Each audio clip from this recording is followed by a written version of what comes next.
It's part of the problem. Carol Lee. Thank you, Mr. President.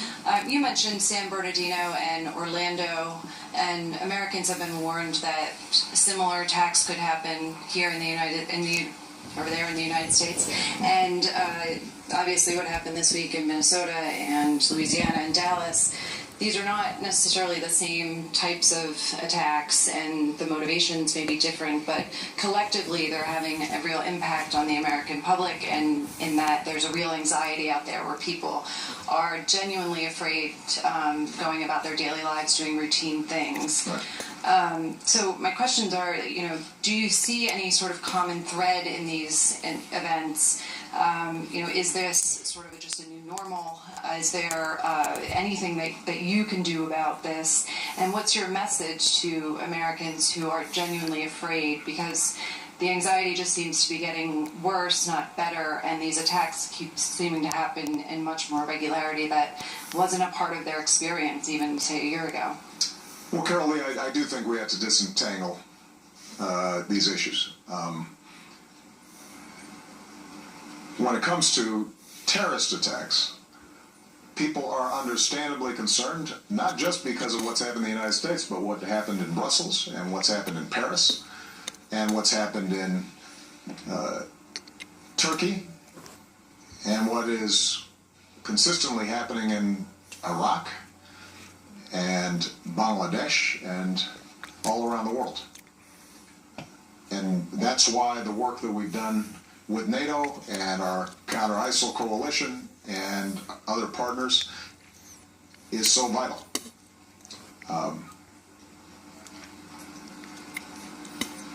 One of the things that's been commented on is that as ISIL loses territory and the fraud of the caliphate becomes more obvious, they're going to start resorting to more traditional terrorist tactics. They can't govern, they can't deliver anything meaningful to the people whose territory they can control. The one thing they know how to do is kill. And so we're going to have to redouble our efforts in terms of intelligence, coordination,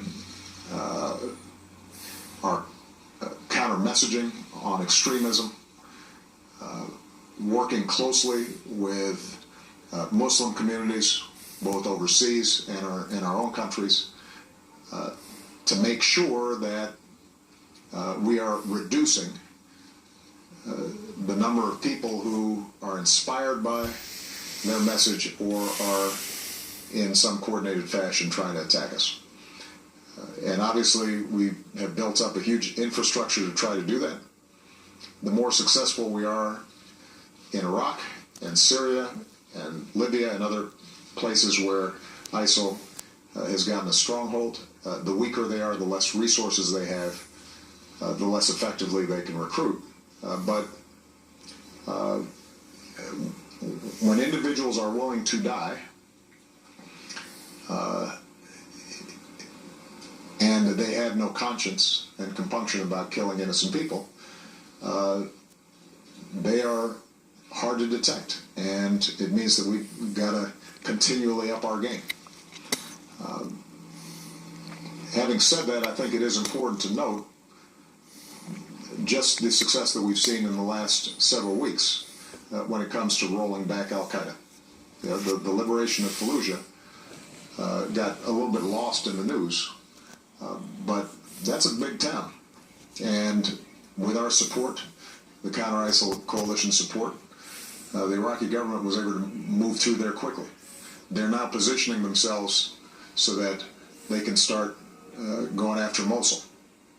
In Syria, you're seeing progress along a pocket, Rajim, that has been used for foreign fighter flows. And so they're on their heels, and we're going to stay on it. Now, when it comes to crime generally, I think it's just important to keep in mind that crime rate today is substantially lower than it was 5 years ago, 10 years ago, 20 years ago, 30 years ago. I mean, over the last 4 or 5 years, during the course of my presidency, violent crime in the United States is the lowest it's been since probably the 1960s. Maybe before the early 1960s. There's been an incredible drop in violent crime. So that doesn't lessen, I think, people's understandable fears if they see a video clip of somebody getting killed. But it is important to keep in perspective that in places like New York or Los Angeles or Dallas, you've seen huge drops in the murder rates. And that's a testimony to smarter policing and a range of other factors that have contributed to that. So that should not, we should never be satisfied when any innocent person is being killed, but that should not be something that is driving our anxieties relative to where we've been in the past. And with respect to, finally, the issue of police shootings, there's no doubt that the visual records that we're seeing have elevated people's consciousness about this. But as I've said before, for African Americans or Latinos in the pre-smartphone age, I don't think that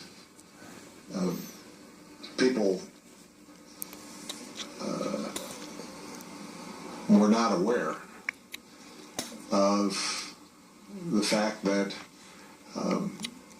there is evidence of racial bias in our criminal justice system. It's been well documented, and it's been experienced. And even before I got to the U.S. Senate, when I was in the state Senate in Illinois, I passed legislation to try to reduce the incidence of racial profiling by collecting data, and that was prompted by evidence that it was taking place in certain parts of the state. And the fact that we're aware of it may increase some anxiety right now, and hurt and anger, but it's been said, sunshine's the best disinfectant. By seeing it, by people feeling a sense of urgency about it, by the larger American community realizing that, gosh, maybe this is a problem. And we've seen even some very conservative commentators begin to acknowledge this is something maybe we need to work on. That promises the possibility of actually getting it done. So it hurts. But if we don't diagnose this, we can't fix it. Aisha Roscoe, Reuters.